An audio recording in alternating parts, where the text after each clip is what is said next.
Nos metemos en la próxima charla, en este caso lo habíamos adelantado, Darío Colombato es ingeniero agrónomo y experto en nutrición animal, es docente, es consultor, es un profesional de renombre a nivel nacional e internacional también, así que bueno, lo hemos convocado para este sábado en la materia y charlar un poquito sobre no solamente alimentación, sino como ve él también el aspecto, ¿no?, de la ganadería principalmente, que es su fuerte. Ya lo saludamos. Darío, muy buenos días. Cecilia Broggi y Andrés Ottawa te saludan desde aquí, desde la Matera. ¿Cómo estás? Hola, buen día Andrés, Cecilia, ¿cómo andan todos? Muy bien, muy bien. Por acá, en Gualeguaychú, una helada importante. No sé en qué parte te encontrás vos y si hace frío por allá. Hoy en Buenos Aires y todavía al no haber salido no se siente No. tanto frío, pero sí, ahora en un ratito tengo que salir y Ah, sí, bueno. seguramente frío, pero no el frío que hace en el campo, ¿no? No, me imagino, me imagino. Darío, queríamos llevarte por distintos lados. Primero en lo general y después pasar por lo particular. ¿Cómo estás viendo?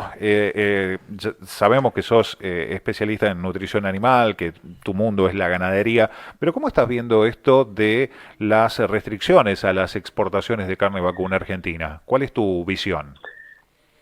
Bueno, es un mal mensaje, claramente, sobre todo un mensaje equivocado. Ujú. Se intenta dar una suerte de idea de aumento de la oferta para el mercado local cuando lo único que se logra es una restricción de oferta, primero de precio para el productor y segundo de oferta en el mediano y largo plazo, porque lo que nosotros necesitamos hacer en este momento como país es generar divisas que son al fin y al cabo el sueldo de nuestro país. Las exportaciones son el sueldo de un país y realmente metiendo este tipo de mensajes claramente hay gente que se puede sentir de alguna manera muy poco incentivada a generar inversiones en la reinversión en el campo que está necesaria, y la realidad es que no conduce a nada. En realidad lo único que conduce es a menor producción en el futuro, porque esto en lugar de producir más carne a futuro produce menos carne a futuro. Si no hay exportación, se baja el peso medio del ganado que nosotros vamos a enviar al mercado una vez gordo. Ujú. Y al no a tener chances de subir stock, porque inclusive con estas señales no se va a subir stock, sino que va a bajar, vamos a terminar teniendo menos disponibilidad de carne en muy poco tiempo. Eso es lo que llama la atención, que habiendo cometido ya ese error hace unos 14 años, se vuelva a cometer eso mismo, ¿no? Ujú. ¿Y por qué crees que se es reincidente en estos errores? Bueno, es muy difícil tener una respuesta educada para eso, porque uno podría atribuirle a la malicia lo que por ahí es estupidez, Ujú. ¿sí? Pero también puede haber una suerte de plan en cuanto a la necesidad de generar enemigos, porque esto de generar enemigos políticamente, lo que yo he entendido en estos años es que alinea a los míos o a algunos dubitativos, los alinea detrás de la idea de lo bueno contra los malos. Ujú. Y el sector agropecuario en general siempre ha sido visto como uno de los malos, desde la intelectualidad más progresista, entre comillas, y enfatizo la palabra comillas, porque eso no es progresismo, siempre se ha generado una idea por ejemplo, de los terratenientes explotando a súbditos como si fueran señores feudales y que tenían los vasallos en la Edad Media y que esa gente se obligaba a trabajar para un patrón a cambio de nada. Entonces, esa idea llevada a la actualidad, que no tiene, digamos, ningún asidero, creo que le es funcional a cierta parte de la política. También podríamos hablar de la iglesia, de los militares, de otras cosas, pero bueno, ya escapa a Sí. mi nivel de análisis de esto. Lo que sí sé es que puede haber varios motivos e inclusive habría un cuarto que podría ser gente genuinamente interesada en aumentar la oferta de la carne vacuna. Pero esa gente tendría que ser lo suficientemente racional como para darse cuenta que vetando exportaciones, digamos, restringiendo exportaciones, o haciendo vedas de carne como había en los 70, o metiendo alguna otra medida de ese tipo, lo único que logran es el efecto contrario a lo que buscan. Ese es el tema, que me asombra la falta de racionalidad en esto y que entonces uno empieza a pensar que hay un plan premeditado. Y este tipo de medidas que se tomaron las últimas semanas, sobre todo para lo que es categorías conserva y manufactura, ¿cómo impacta? De hecho, impactó tremendamente porque bajó el precio a la mitad, faltan oferentes, porque vos antes tenías un mercado muy interesante, que era esa vaca que ya había cumplido su ciclo productivo en el campo y que los riesgos de que se muriera en el campo de vieja prácticamente eran altos. Entonces se aprovechaba esa vaca para como un efecto, digamos, o un valor residual, ¿sí? Como vender el auto usado, ya está el auto ya cumplió su ciclo, bueno, fantástico. Si el auto se funde y lo dejo en el patio, claramente no puedo aprovechar nada más que sacarle algunas partecitas. En cambio, en el caso de la vaca, yo podría venderla antes y China, especialmente China, pagaba muy bien por ese producto, e inclusive había actores que no eran frigoríficos grandes que estaban haciendo las veces de productor o acopiador exportador. En estos últimos 2 o 3 meses se le quitó el registro a esos productores exportadores, o sea, los que no tenían planta fueron retirados del mercado, con lo cual quedaron 4 o 5 actores solamente para comprar esas vacas, y después esos mismos actores, que eran pocos, se les cortó la posibilidad de exportar.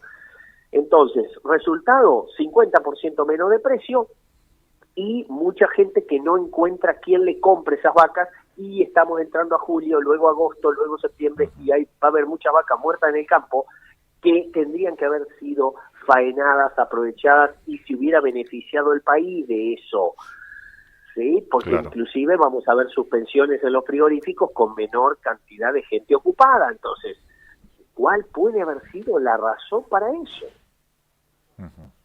Sí. Es una pregunta que por ahora no tiene respuesta lógica.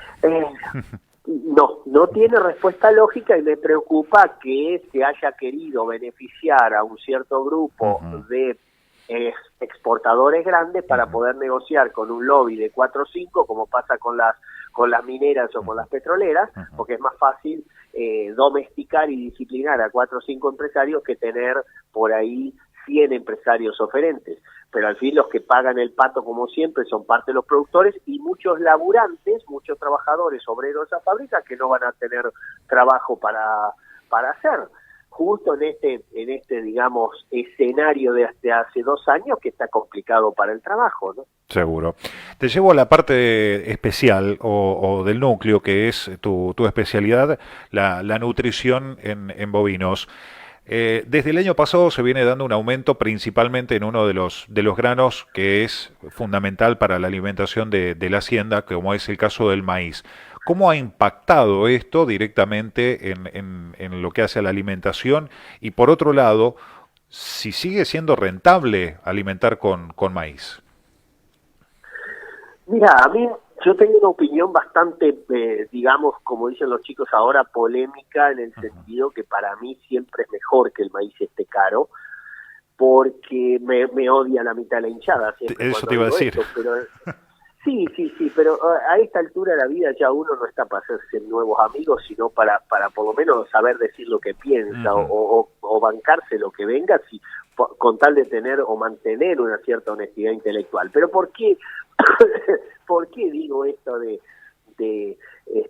preferir el maíz caro? Porque el maíz caro a mí me obliga a ser eficiente.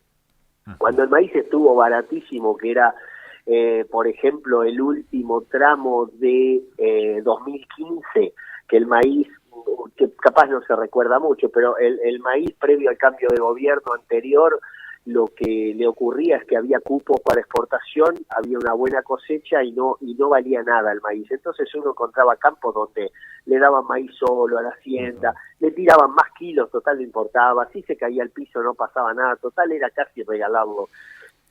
Eso a mí me da mucha lástima, porque es el esfuerzo de mucha gente producir maíz para que después se revolee por el campo y lo tiren como le tirábamos a la gallina cuando éramos chicos. Entonces, yo prefiero siempre el maíz caro por 2 o 3 razones más. Primero, cuando el maíz está caro hay más gente dispuesta a invertir para hacer maíz. ¿sí? Entonces me hacen maíz en muchos campos que antes por ahí no hacían, y se combate también la famosa sojización, el monocultivo, la pérdida de materia seca, la erosión en los campos y demás. El maíz es primordial en las rotaciones agropecuarias y agrícolas. Segundo, yo puedo usar el maíz con mucho más cuidado y eficiencia, y entonces me preocupo en que no caiga fuera del comedero, en las raciones de feedlot, de que lo procese bien si lo tengo que procesar, de afinar más la dieta. Y tercero, me preocupo en hacer más pasto, ¿sí? Porque la clave de estos planteos integrados, donde yo sigo usando mucho maíz, es que tengo mejor recría pastoril. Claro. O sea, me preocupo en la cría, en sacar un ternero un poquito más pesado. Cuando entra pesado al campo, me preocupo en darle mucho pasto para que gane mucho peso en recría, sin engrasarse prematuramente, y entonces llego con un novillo, que en realidad es novillito todavía, si querés, más pesado, le doy un toque de feedlot en la forma más eficiente posible, porque tengo que cuidar mucho el tema del maíz, y termino el ciclo, pero me ocupé de hacer pasto. Cuando el maíz está barato, la gente enmascara sus deficiencias en el manejo del pasto con maíz, y yo no puedo enmascarar deficiencia en el manejo del pasto. La competitividad de los sistemas ganaderos argentinos se basa en el buen uso del pasto, no en el uso de un maíz baratísimo. No debería ser por el uso de maíz baratísimo la competitividad de la ganadería argentina, está por el uso del pasto, o va a ser posible gracias al uso del pasto, ¿no? Entonces, maíz caro significa más inversión en pasturas, aunque parezca algo diferente, como se dice, raro de pensar. Claro. Estamos hablando. Fíjate, Sí.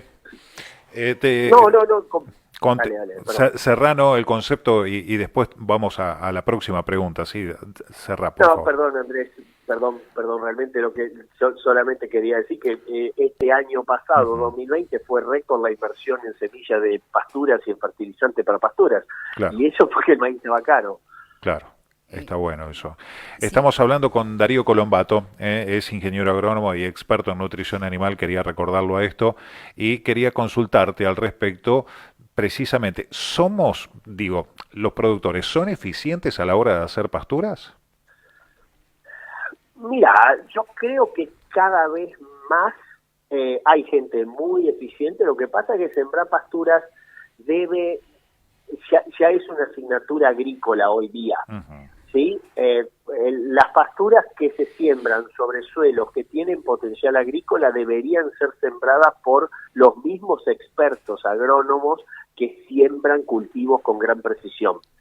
¿Sí? Ya no va por el valor de la pastura y por el valor del alquiler de esa tierra, que aunque sea mía yo tendría que estar considerándolo, ¿sí? Yo tendría que considerar un alquiler en la tierra agrícola que tomo, porque eso tiene un costo de oportunidad. O sea, claro. yo donde estoy haciendo una pastura podría estar haciendo un maíz de 6.000 o 7.000 kilos en algunas zonas ahí de Gualeguaychú, o de 10.000 kilos en alguna zona de Gualeguay, o bueno, ni hablar en provincia de Buenos Aires o en Santa Fe. Entonces, yo tengo que considerar que esa superficie que ocupo con pasturas tiene un costo de oportunidad. ¿Ok? Entonces, para eso, mi pedido siempre es: tráiganme un agrónomo de los mejores agrícolas para ayudarme en la siembra de pasturas, que se ocupe él, que tiene la expertise. Ahora, si estamos tratando de colonizar un campo ganadero con muchas limitaciones por excesos de agua, muchas limitaciones por algún tipo de salinidad, que me pasa mucho en provincia de Buenos Aires, en Santiago del Estero, en Santa Fe, Córdoba, etcétera. Bueno, en esos casos yo tengo además que luchar contra un ambiente agroecológico muy desfavorable, entonces no puedo pretender tener los resultados en siembra de pasturas que podría tener en esos campos buenos, ¿no? Pero realmente estamos mejorando mucho, porque es muy difícil sembrar pastura. Imagínate que cuando sembrás maíz vos fijás una profundidad de siembra, tenés sembradoras neumáticas, en cambio, y estás sembrando una sola especie.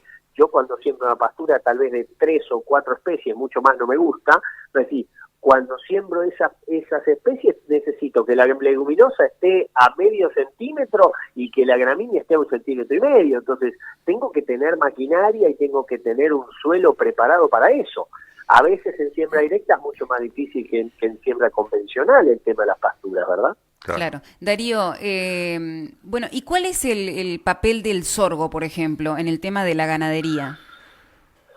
Bueno, es súper importante el papel del sorgo porque no hay un solo sorgo. ¿Vieron? Ustedes tienen el sorgo forrajero, que a mí particularmente en los planteos que visito me ayuda mucho para, por ejemplo, vaquillona parida. Vaquillona parida con cría al pie, comiendo sorgo forrajero, funciona muy bien como un predestete, ¿sí? A partir de ahí ya viene el destete de la vaquillona se recupera muy bien para el primer parto.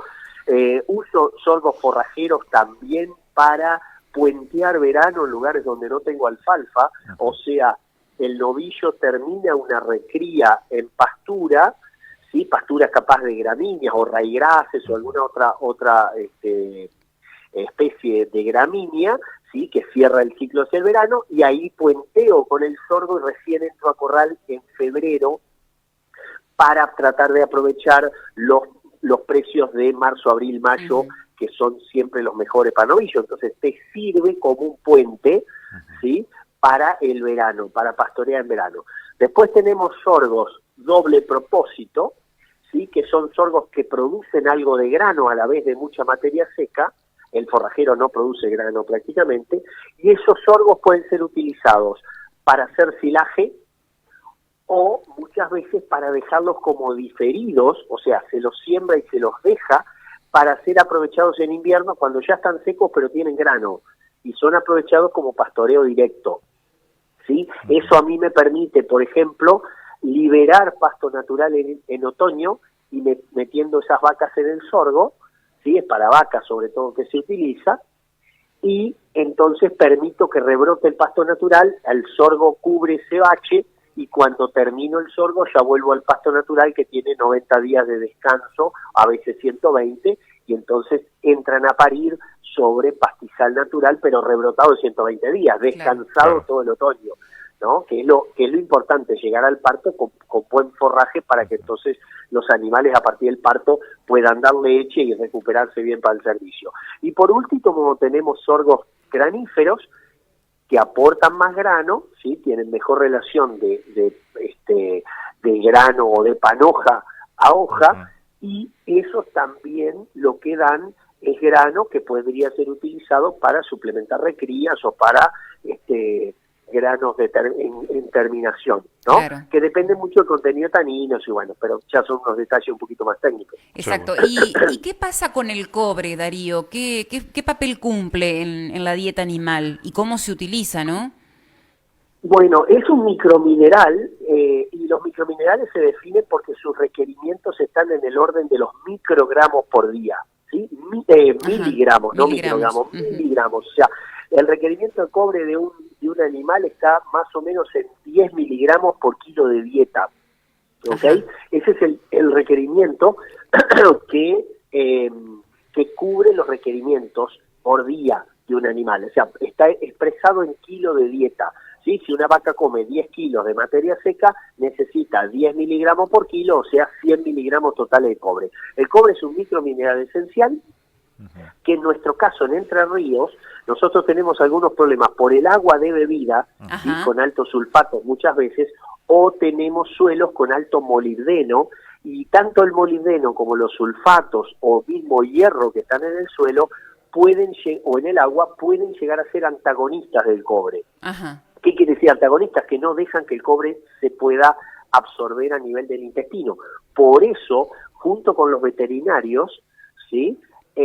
Trabajamos en planes para dosificarles cobre a los animales de tal forma de prevenir carencias, porque esas carencias llevan a menores defensas, a más enfermedades, a menor peso al destete, a ese animal que ustedes ven por ahí arratonado. ¿Vieron ese animal que era de color negro y quedó gris?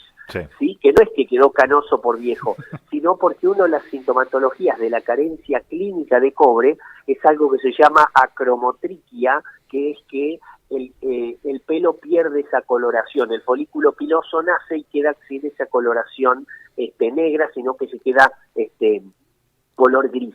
En el caso del Hereford, cuando son color, en lugar de ese color alazán tan lindo, ¿sí?, pasa a ser más amarillento, más pálido, ¿sí? Pero eso, ya ahí perdiste la carrera.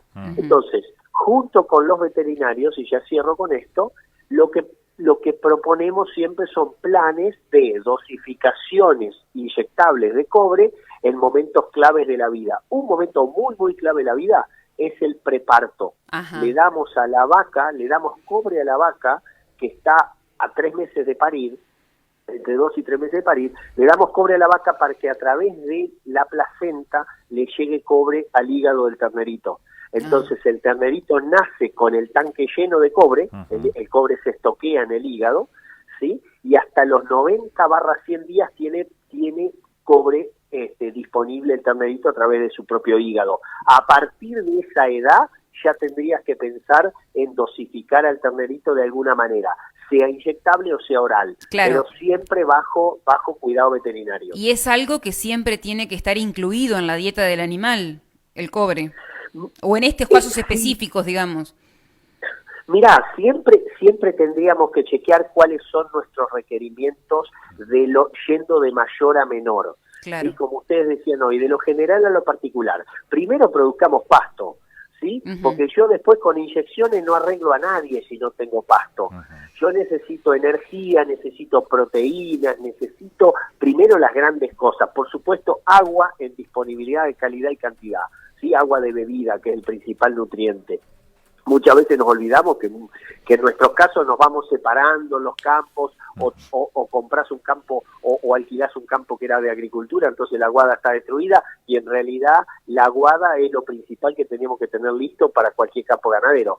Después pensamos en el pasto y después que tenemos cubierta la parte de pasto decimos, bueno, ahora ¿cuáles son las limitantes más chicas pero que van a ser mi próximo cuello de botella? Los minerales y las vitaminas. Las vitaminas, si tengo pasto, están cubiertas, ¿sí? Por supuesto, por lo menos la A, la B y la D, ¿sí? Que son la A, D y E, ¿sí? Y empezamos con los minerales. Pero es una gran carencia que tenemos en campos entrerrianos, sobre todo la costa del Uruguay y el norte de Entre Ríos, capaz que dejo fuera la partecita de Arroyo de Iclén, Gualeguay, donde son suelos diferentes de mejor calidad. Típicamente tenemos deficiencias de fósforo, ¿sí? Que es un macromineral, su requerimiento se mide en gramos por día, y después tenemos deficiencias de cobre, de zinc y a veces también de otro mineral que se llama selenio. Y en ese caso, ¿por qué otra cosa se reemplaza cuando hay deficiencia?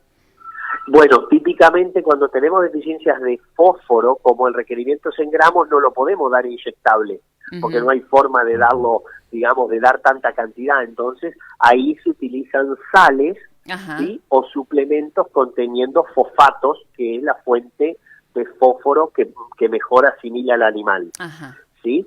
Y en el caso de los microminerales, ahí sí, como el requerimiento es en miligramos, uno podría darlo en forma inyectable con un plan de alguna manera llamado sanitario preventivo. Nosotros prevenimos la aparición de signos, porque cuando aparecieron los signos ya perdimos kilos.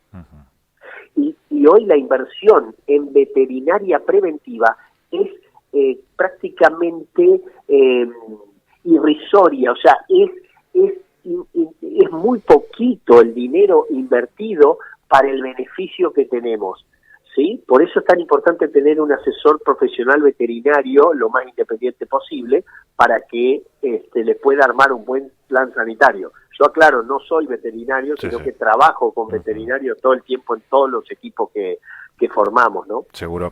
Estamos dialogando, le contamos a la gente con Darío Colombato, que es especialista en nutrición animal.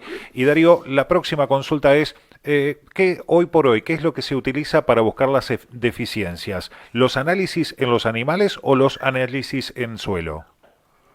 Bueno, buscamos, dependiendo de lo que estemos buscando, vamos a tener mejores herramientas, ¿sí? Hay cosas para detectar algunas deficiencias a nivel de suelo. Lógicamente se realiza el análisis de suelo. Vos por ahí con un análisis de suelo que incluso llegue hasta el nivel de detectar molibdeno, vos te vas a dar cuenta que tenés una deficiencia secundaria de cobre después en el animal, porque el molibdeno te lo va a atrapar al cobre y no lo va a dejar disponible. Ese es un ejemplo.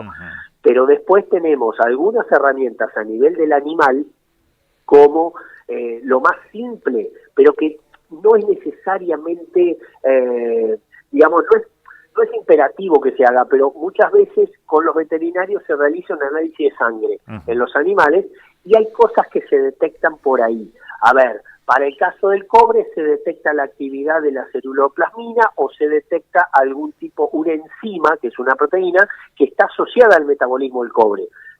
Si la actividad de esa enzima es baja, te quiere decir que hay una deficiencia de cobre. Para calcio y para fósforo se utiliza la concentración de calcio en sangre y la fosfatemia, que sería la concentración de fósforo en sangre, y para algún otro, como el selenio, también se utiliza como indicador en la sangre la actividad de una enzima, claro, que es la glutatión perioxidasa. O sea, en realidad, típicamente, si nosotros sabemos que estamos en un área... y me olvidaba, el análisis de agua. El análisis de agua es clave. El análisis físico-químico del agua de bebida que tomen los animales, en la medida que no haya lagunas por todos lados que los animales tomen, entonces uno no sabe bien de dónde toman, el análisis de agua físico-químico es clave porque me puede indicar muy rápidamente alguna posible deficiencia, que en algunos casos llega a ser lo más simple, como por ejemplo que te falte sal común. Eso es muy típico de encontrar en corrientes. Claro. En corrientes hay deficiencia de sodio y por eso a veces encontrás animales mascando varillas o mascando tranqueras o a veces comiéndose un hueso o tierra, y eso es porque tienen apetito por la sal. Vos ponés una batea de sal común y salite rápido porque te chupetean a vos también, ¿no? Entonces, hay que tomar en cuenta muchas veces la experiencia de la zona y, por supuesto, junto con el veterinario, si alguno ve algún síntoma raro, que con el veterinario ayudar